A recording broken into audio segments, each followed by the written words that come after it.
আরজিকর হাসপাতালে ডাক্তারি পড়ুয়া ছাত্রীকে নৃশংসভাবে ধর্ষণ ও খুন করার প্রতিবাদে সারা রাজ্যের সাথে বুধবার মালদা জেলা পুরাতন মালদার মৌলপুর গ্রামীণ হাসপাতালের বহির্বিভাগ পরিষেবা বন্ধ রাখা হয় এবং দোষীদের দৃষ্টান্তমূলক শাস্তির দাবিতে হাসপাতালের সামনে বিক্ষোভ মিছিল প্রদর্শন করে মৌলপুর হাসপাতালের স্বাস্থ্যকর্মীরা।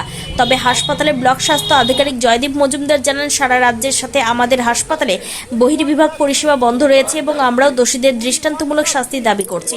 এর পাশাপাশি আমাদের হাসপাতালের স্বাস্থ্যকর্মীরা বিক্ষোভ প্রদর্শন করেছে, তবে জরুরি বিভাগ খোলা রয়েছে আগত রোগীদের পরিষেবা দেওয়ার জন্য।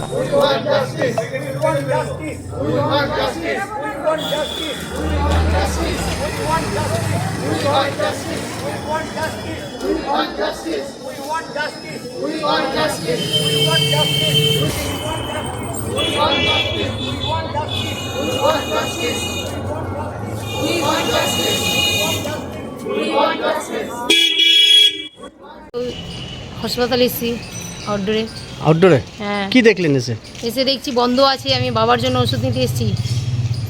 কি কি দেখলেন বা বুঝলেন এখানে এসে? জিজ্ঞাসা করলাম একজনকে, বলছে কি বন্ধ আছে। কি কেন বন্ধ আছে? তো বলছে কি লেখা আছে, দেখো তো ওখানে লেখা আছে রিচার্জ চাই।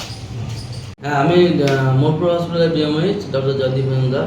আজকে আমাদের এখানে যে আরজিকর যে ঘটনা ঘটেছে, পিজিটি চেস্ট মেডিসিনের পিজিটি সেকেন্ড ইয়ার পিজিটিকে নৃশংসভাবে হত্যা করা হয়েছে, এই প্রতিবাদে আমরা আজকে মোরপুর হসপিটালে আউটডোর পরিষেবাটা বহির্বিভাগের পরিষেবাটা বন্ধ রেখেছি। কিন্তু আমরা যাতে পেশেন্টদের অসুবিধা না হয়, তারা ঠিকমতো চিকিৎসা পায়, তার জন্য আমরা এমার্জেন্সি বিভাগটা খোলা রেখেছি এবং কন্টিনিউ সার্ভিস দিচ্ছি।